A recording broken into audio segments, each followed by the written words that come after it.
HR is working off the same playbook that we've had for 50 years. We are so trained into the correct way, industry norm of doing things. We're playing not to lose, we're not playing to win. Don't assume that you have to do what attracts and retains employees. You have to segment your workforce into the employees you want and the employees, I have to say this, that you don't want. HR has to stop thinking of what just makes people happy, what do they like. HR has to think about talent management when they think about rewards. According to Deloitte, 40% of the workforce globally works just hard enough not to get fired. Are we trying to make all employees happy so they stay? 22% of employees don't get an increase every year. Asia really struggles. Hi, everyone. Welcome to HR and Beyond, the podcast where we talk about people, leadership, and trends in the workplace. Today, we're exploring very exciting topic of total rewards in the age of flexibility. We see that employees' expectations are shifting, but do feel that total rewards is not exactly there and lagging behind. That's why we're really excited to discuss it today, to see what total rewards actually means nowadays and what can companies do to catch up. Welcome to our guest and my co-host, Aya. Thanks, Ella. Well, to unpack this topic, we are joined by someone whose work has influenced billions in salaries, bonuses, and other rewards offered by his clients. Thomas Farmer. Tom is one of the leading total rewards experts, and he has worked with clients across the world to redesign their benefits and reward strategies to offer better value for their people. Tom, welcome to the podcast. Great to be here. It's great to have you here. Well, Tom, let's just start right there. You would agree that the way we work has changed dramatically, but the total rewards haven't, at least at that speed. Why do you think there's such a lagging, and what companies should and need to do to catch up with it? The shift that's happened is our policies, our practices, our pay philosophies, our pay structures, everything assumes people are employed.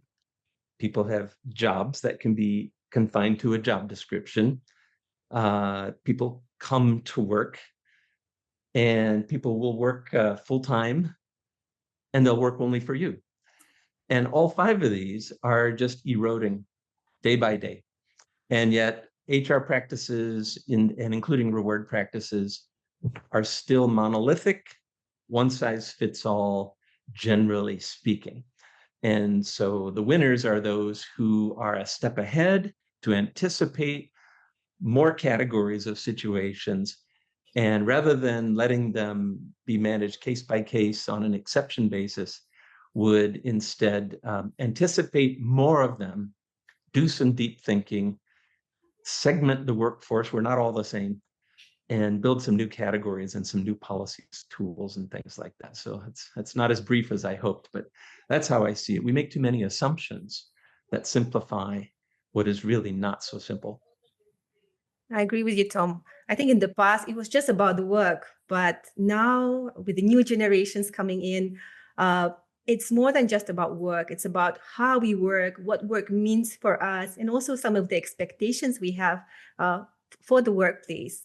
So I'm curious to hear from you, and you are definitely the expert in this field, what total rewards mean in 2025 and how it's different versus 5 years ago. Total rewards has evolved from focus on pay to pay and benefits, to pay as salary and bonus, to maybe work life, okay? But it's really broader than that. It includes recognition, basic respect. It includes more to work life than what we thought it was. In fact, work life has evolved into well-being, as I think you both of you well know. Well-being is not a program or a policy. It's really culture level. It's really CEO level. And if it doesn't work at that level, it's fake well-being. It's really not what it's supposed to be. Another example of how total rewards has evolved and continues to evolve is people are not just looking for, I do this for 40 hours and I get this salary. Now, that's still the starting point, though. It still matters. And I would have to say, I don't know anybody who would take all the other great things they'd like, but not have a salary that is competitive and helps them pay the bills and have a standard of living. But we've gone so far beyond. Now people want growth opportunity. They're not just thinking about today compensation, but they're thinking about future compensation. So is this a company where I can progress? Is there a system to progress? Or is it based on who's the most senior in the department, forgetting merit, forgetting qualification, forgetting learning new job-related skills? Is it still stuck on a seniority system, which is still true in much of Asia? So I think that total rewards is the notion that we must be holistic, thinking of intangible rewards, anything that helps us attract talent and retain talent and get the results that we're looking for from people. I think the pandemic accelerated a lot of our thinking about flexibility. It proved to the world that it can be done, not for every single kind of job, but for many, and that managers can handle the task of approving case by case, work at home, flexible schedules, things like that. But we have a lot of work to do with manager competence. Both of you with your HR experience, you know that the challenge, not everybody who is appointed to be a people manager has the skill set that they really need. And so I think there's a much higher expectation now than even 5 years ago about my manager will support flexibility where I work when I work, maybe even my workload, maybe even non-exclusivity. I can have a side hustle, a side gig, as long as I'm not competing with my company. Okay, this is actually a negotiable. I know several people who've done this. And as I said, learning opportunity. I was on a call this morning with a client where the head of Comp and Ben is also the head of L&D, because a fair promotion process has to align with higher competency expectations by job level, right? Behavioral competencies, communication skill, problem-solving skills. So these kinds of learning and development systems are being synced up with the promotional process, with job evaluation, business needs, and this kind of a thing. And so I think, honestly, HR is working off the same playbook that we've had for 50 years. We're still doing 5 ratings, bell curve, calibration, one-size-fits-all salary structures, same kind of merit system that everybody has. What do we budget for the salary increase budget every year? Oh, go to the big consulting firm meeting, blah, blah, blah. I'm just waiting for the slide that shows my countries and the number. I write it down really fast, and that's what I recommend for my merit budgets. We are so trained into the correct way, industry norm of doing things. We're playing not to lose. We're not playing to win, because no one ever got in trouble. No one ever got in trouble for doing what everyone else does. I just have a flashbacks as you're talking about the countries and where it is. And I think like even for myself, working in HR, I feel it's difficult to break through this. So like if you're in a quite traditional company, which does comp and ben total rewards in classic way, where do you think this company can start to at least shift the mindset on how we can win versus how not to lose? Because it's difficult to change fundamentally all the principles at once, right? But how to start this shift? Yeah. Great question. Great question. My advice would be, don't assume that you have to do what attracts and retains employees. You have to segment your workforce into the employees you want and the employees, I have to say this, that you don't want. This has to do with promotion. It has to do with merit pay. It has to do with managerial courage. For example, How many times a week do I hear an HR person when I'm in a corporate role or I'm doing an interim role or something say, oh, people won't like that. Oh, our employees will like that. It's a broad, whole workforce will like it. Well, why don't we not do bonuses anymore tied to financial results and just give everybody a raise? Oh, everybody will like it. Problem is, they're going to get a high fixed cost when the company's losing money. But if you tie some of that money to EBITDA, okay, they don't like it because they get a lower base pay, but it makes better business sense. And so HR comes in with a naive mindset to too many problems, thinking what makes employees happy, and then they manage and recommend benefits and things accordingly. Oh, they let people encash unused leave. They let people encash unused sick time. So what happens? You have zombies running your company. You never let people get rest and relaxation because you're letting them encash what is supposed to be time off. And then they come to work sick rather than burning up their sick leave because they can just encash their sick leave if they come to work sick. Okay, so it's these kinds of, it's just madness on a logical basis, but HR has to stop thinking of what just makes people happy, what do they like? HR has to think about talent management when they think about rewards. You want rewards to be able to do the right things with the people who are working not to get fired, who are, according to Deloitte, 40% of the workforce globally works just hard enough not to get fired. According to Hewitt's Global Engagement Database, and they were the first global engagement survey experts, 44% of all workers globally are disengaged or actively disengaged. Take your pick, working just hard enough not to get fired, or disengaged or actively disengaged. Are we trying to make all employees happy so they stay? Why don't we, in any policy, any pay system, any benefit decision. Now, benefits is a little different because tends to be one size fits all. The opportunity is on comp and promotion to really segment your workforce, that the strong performers, those who are upskilling, those who are playing to win in your competitive space, your top talents, the people who your future depends on, at merit review time, give them 8%, 10%, 12%, whatever it takes to get them in the upper half of the range, as opposed to trying not to let anybody get upset by getting less than the average merit increase. And so managers spread the peanut butter, and because they don't want to have any tough conversations. This is where managerial courage comes in. They don't want drama. They don't want to talk with one employee who's upset with their merit increase, despite that they're only working hard enough not to get fired. And 2/3 of the workforce gets a 3 rating. You tell everybody, oh, but you're a strong 3. But actually, the lower half of those 3s, they're in this 40%, working just hard enough not to get fired. There's more I can say along this road, but I would start with learning to segment your workforce in different ways. Okay, and then use compensation to actually reward the performance and drive the behaviors you want to see.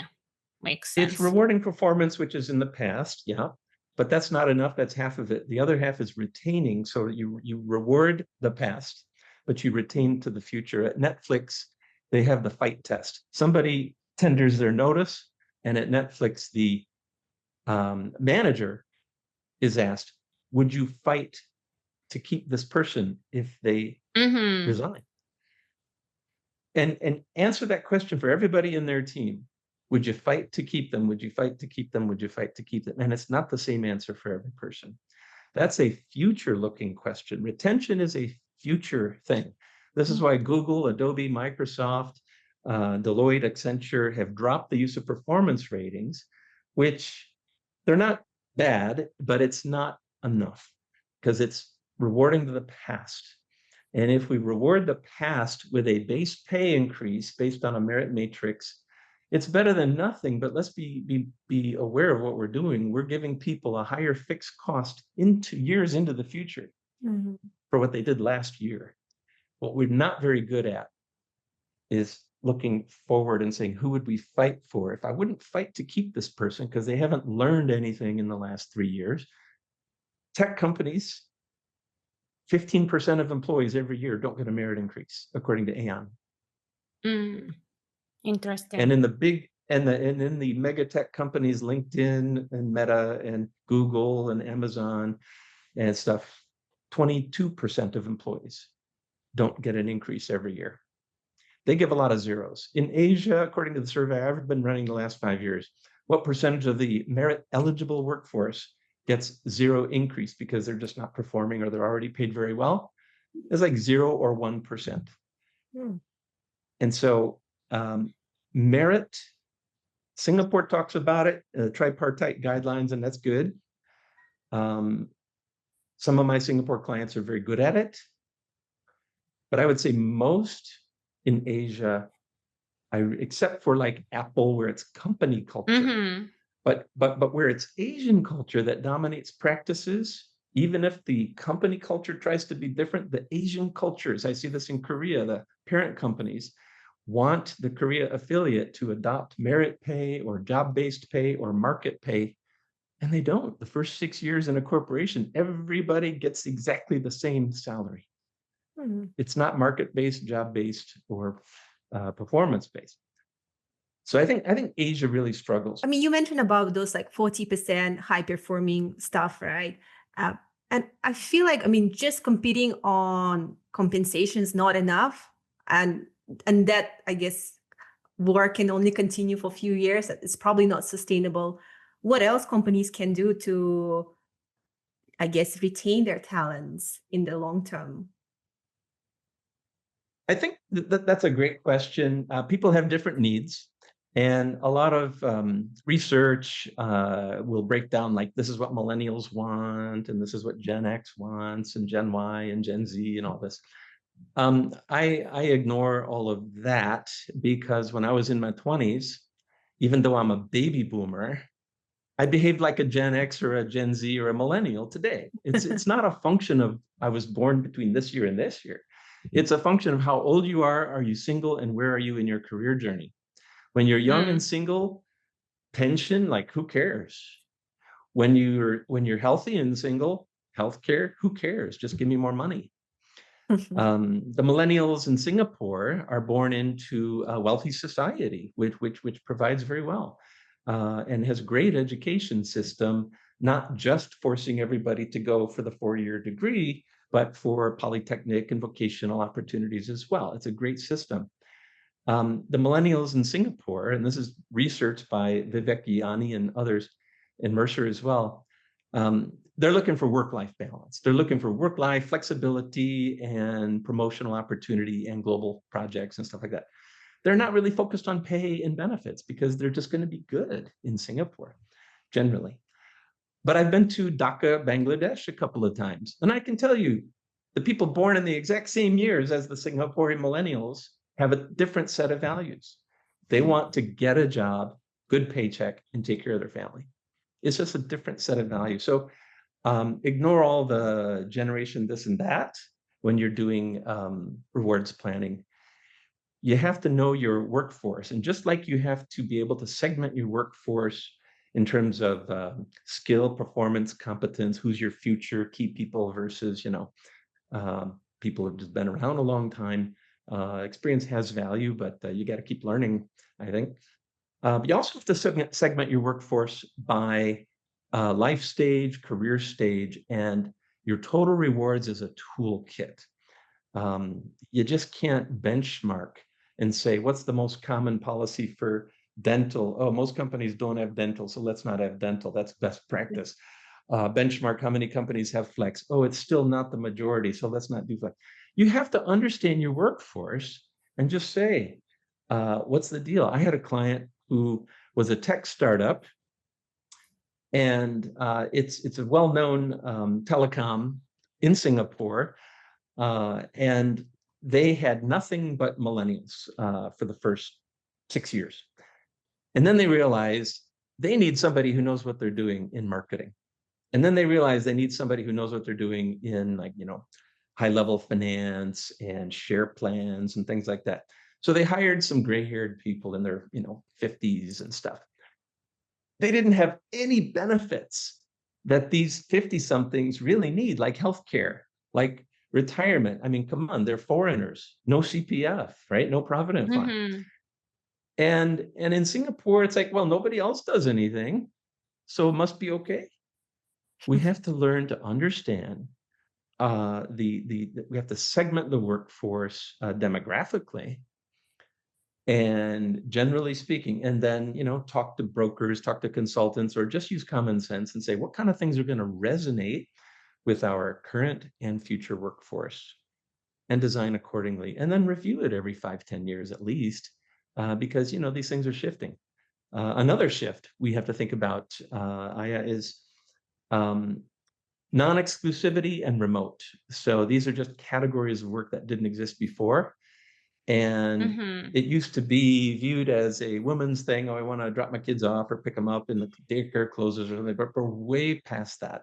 Everybody, no matter age, career stage, single family, whatever, likes the idea that an employer can offer remote or flexible kinds of work situations. You even have workation visas, digital nomad visas in Philippines, Indonesia, Malaysia, even Korea, where foreigners who are employed in Singapore, in Hong Kong, they don't care where, just outside of their country they're employed, can come and stay for a year and still get paid by their company if their company allows them, but come live in Korea and enjoy the K-pop culture or whatever it is that you like about it, or come to Philippines where cost of living is low. So we have to think in terms broadly of what's all out there beyond pay, bonuses, benefits, into the intangibles. It doesn't cost a lot to give somebody flexibility. There may be some costs here and there, and then you talk about who bears that cost. But I think we have so many new categories we have to explore. Yeah, and on flexibility, actually, so it is true, flexibility doesn't cost anything, and we assume that a lot of companies learned how to do it well, but we do see trend. At least we see in Singapore, right, that certain industries now require people go back to office 5 days a week. And the biggest concern they voice is accountability people have.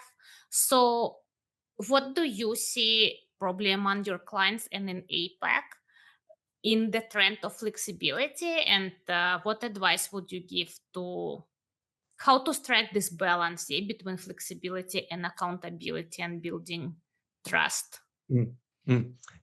It's an experiment on a national level, industry level, company level, department level. Working away from the office or before other colleagues come in, or having approval to have a side gig or something like that is a test of trust. Human nature is unchanged with technology advancements, like working remotely, broadband, and stuff. Human nature is not changed. We still need to be trusted. We still need to earn trust, and trust can be blown. And so I think managers need good training, and managers need to be empowered.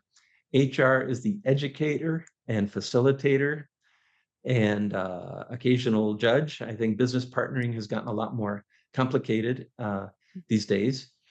And I think managers really need the training to know what kinds of accommodations for people are appropriate, and then how to manage the risk. A couple of practical suggestions. When an employee says, "Hey, boss, can I work at home, 1 day a week?" Okay, fine. Another person asks, "Can I work 1 day at home per week?" He says, "Fine."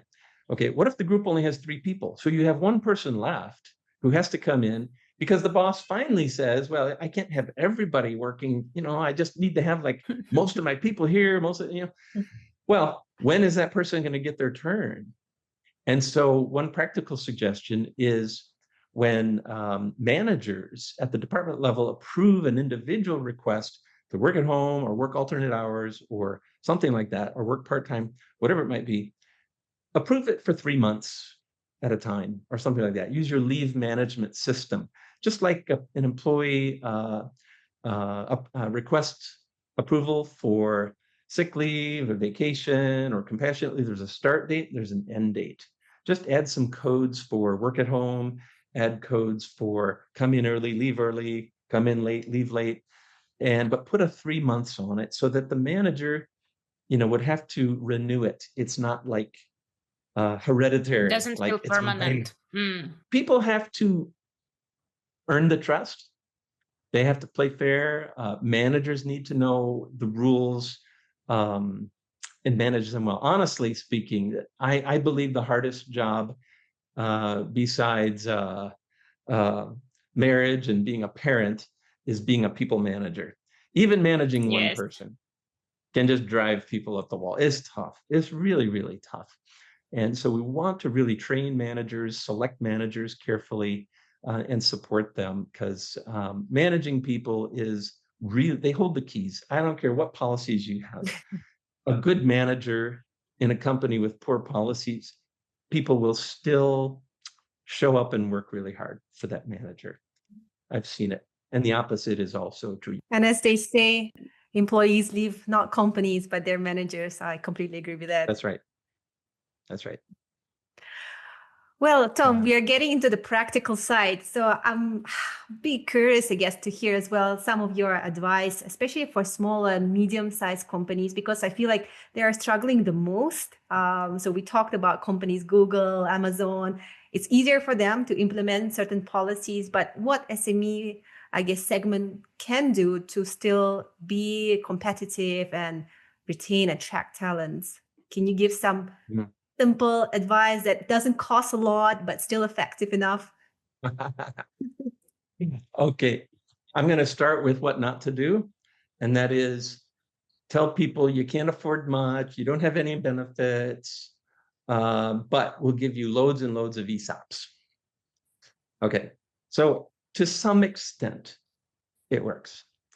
But my observation is that it's wildly exciting for young people, and they can eat, cup noodles and get by on a small salary for a while they're single. And they'll have dreams of becoming a millionaire when the company goes public. But I know several cases where the company never got listed. Several cases. And it's sad when the people get this piece of paper, this grant of options, or several grants, and it just ends up being a piece of paper.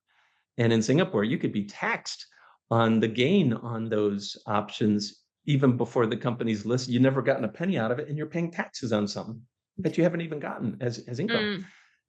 So a lot of tech companies properly use ESOPs to enhance the overall rewards package. And then there are some who over-rely on it. I can't name names. I've got clients on the extremes of both. Some that do it very, very well and won awards for their stock option plans. And I was happy to be their consultant, very proud when they got those awards, and they had a buyback program, and they had a lot of really good press. I've got another client that I cannot name that just was not generating cash. They were in Series B and good product, great idea, but not making the money. And their head of technology, imagine it's a tech company, it's an e-commerce software kind of company solution. Their head of tech was getting, I would say, more than 90% of their compensation was in the form of paper options and things like that.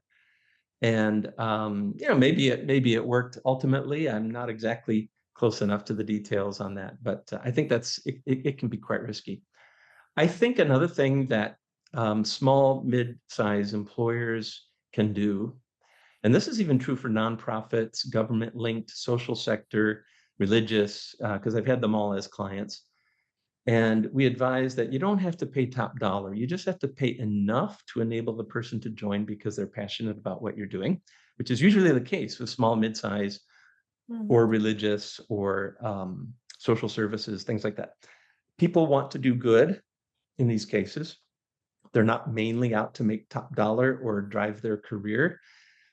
And some people are trying to get away from big corporate boxes and have a job that's more fun. I can tell you, I've been global head of rewards for 5 companies, and I've worked for 2 of the big consulting firms. I've done interim global head of rewards for 3 companies.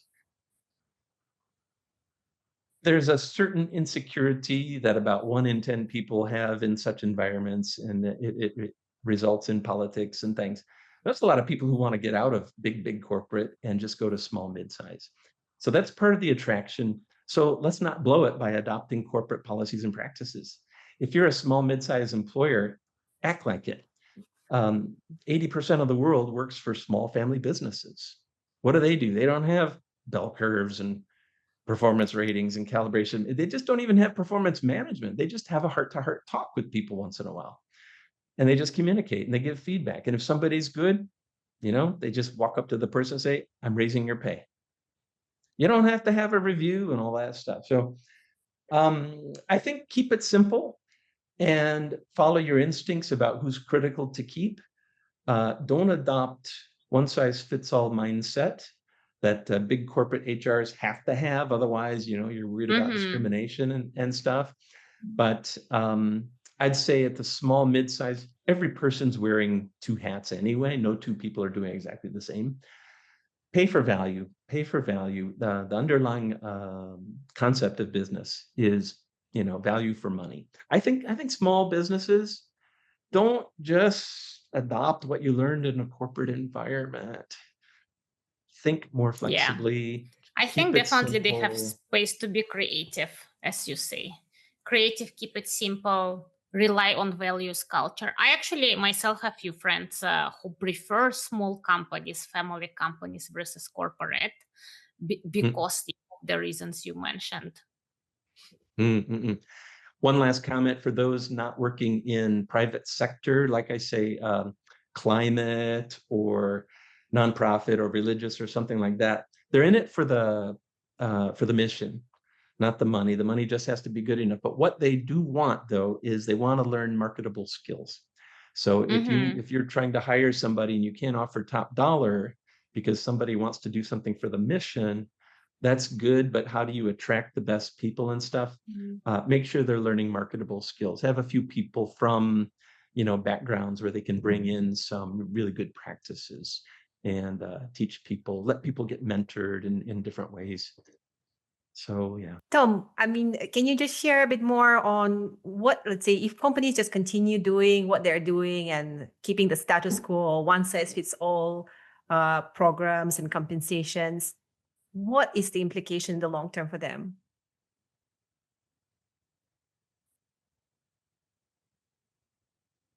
Well, the long-term implication for the HR leader who is doing that, well, if it ain't broke, don't fix it. This is still industry norm, all that kind of stuff. Like I said, no one ever got in trouble for doing what everyone else does. They benchmark their way to a strategy. Benchmarking is not a strategy. It only tells you what other companies are doing. I would say what will eventually happen to them is they will only rise so high in their career. Again, I won't name names, but I can tell people who have plateaued at comp manager and they'll never make director, VP or above. They'll never be chief HR officer because at that level, chief HR officer, head of talent management even, or global or regional head of rewards, you don't get there through experience and doing what everyone else does. You have to make smart bets. Example, Air New Zealand during the pandemic. Like most companies, they had a management bonus plan, short-term incentive plan tied to EBITDA, and then the other part tied to your performance rating. Very common. They were making money. They were losing money. The pandemic shut down 90% of their business, which is flights between Australia and New Zealand. They literally passed, governments have said no more flights. That's 90% of their business.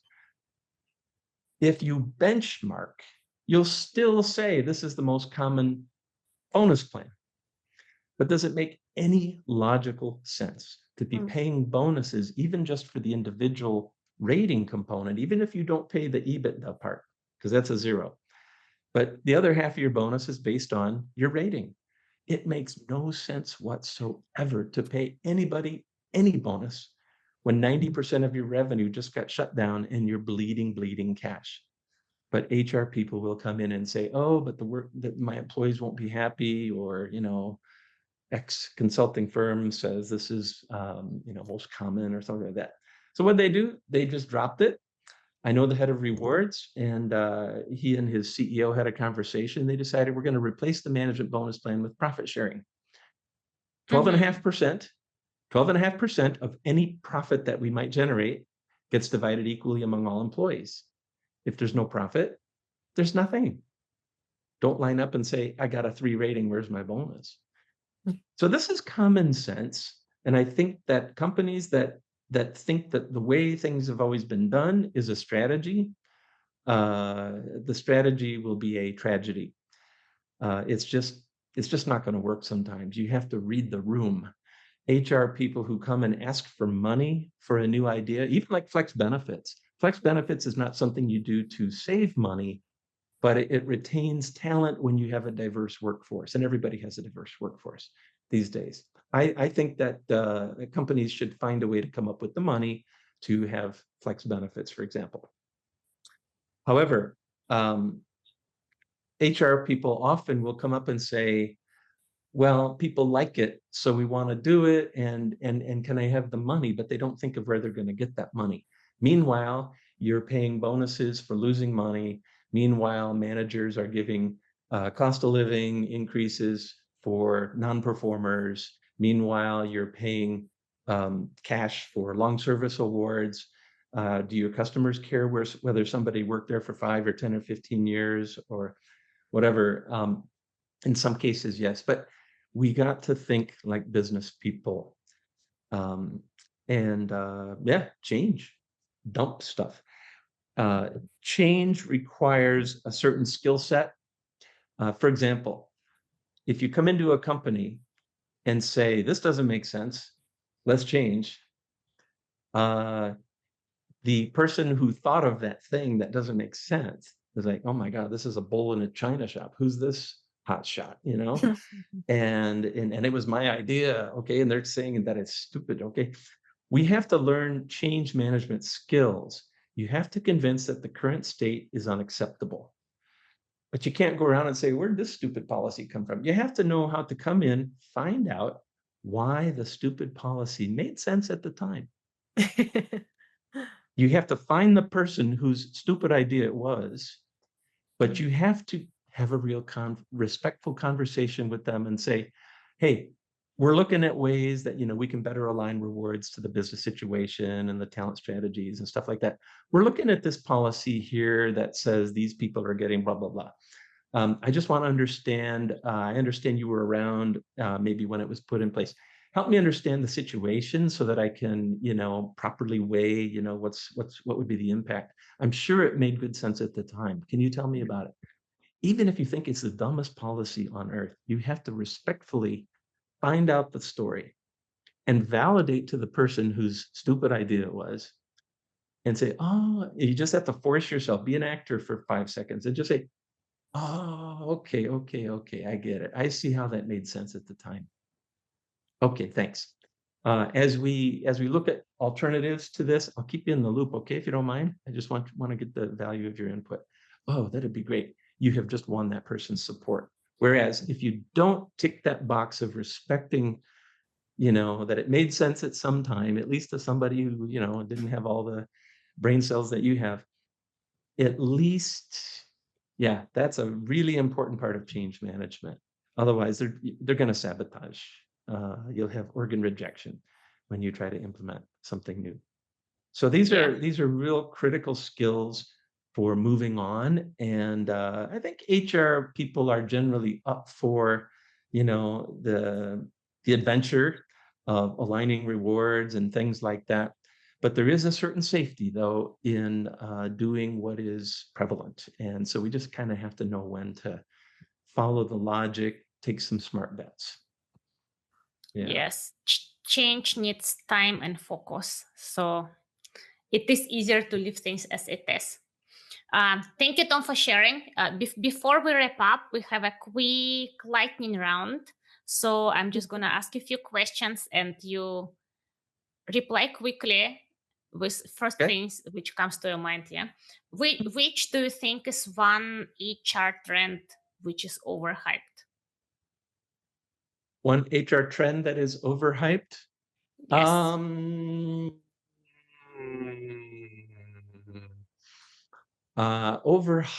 Overhyped.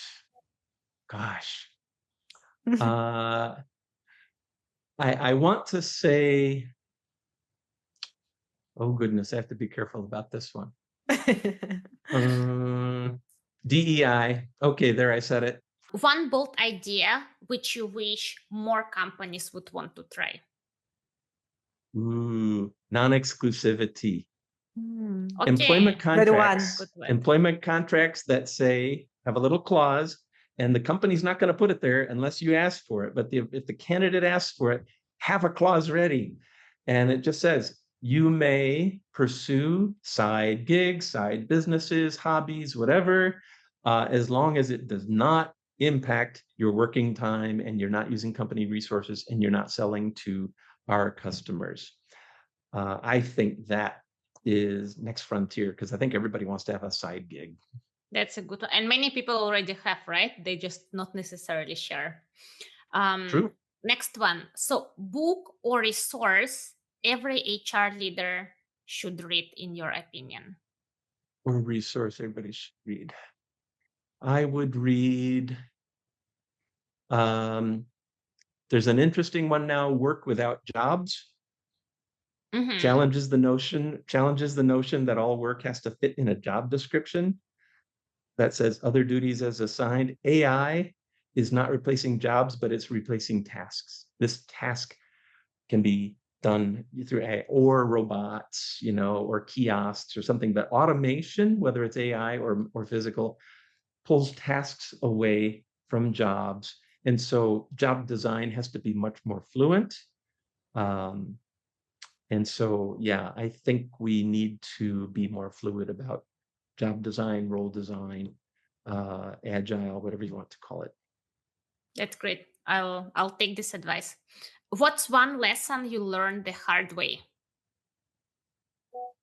Oh gosh, I gave team recognition to my benefits director and 2 benefits managers who worked for 5 months on a massive open enrollment in the US, where benefits is super, super intense, and flex plans have about 100 moving parts, whereas Asian flex plans have about 4 moving parts. And when I did the recognition for my benefits team, and they can go online and get merchandise, and they got recognition in front of, I left one member of the benefits team who's an accountant. She's a full-time accountant, because we had financial statements for the pension plans and things like that, and our self-insured health budget, $36 million and stuff. She wasn't really part of this team that did the open enrollment and working all these killer hours on top of their normal day job. So I didn't include her, and I will, if I could do it again, I would include her in that recognition. When you do team recognition, be inclusive. Don't let anybody feel left out, because she came into my office in tears, and I don't blame her. If I was in her shoes, I would have gone into my boss's office in tears, or worse. So yeah, I would say recognition, show the love broadly. And I made a mistake of excluding somebody based on logic as opposed to emotional intelligence. Yeah. Okay. And last one. What's one advice you would give to HR leaders? In one Have some sentence. fun. I will make it difficult. Oh, in one sentence. Play to win, don't play not to lose. Okay, I love this one. It's a good tagline. Thank you. Well, this was great, Tom. I really enjoyed this discussion. I'm sure Naila also as well. And thank you so much for all your advice, tips, and an honest conversation. I'm sure we'll have another one soon. It's been good fun. Thank you for the opportunity, ladies. That's all for today's episode of HR and Beyond.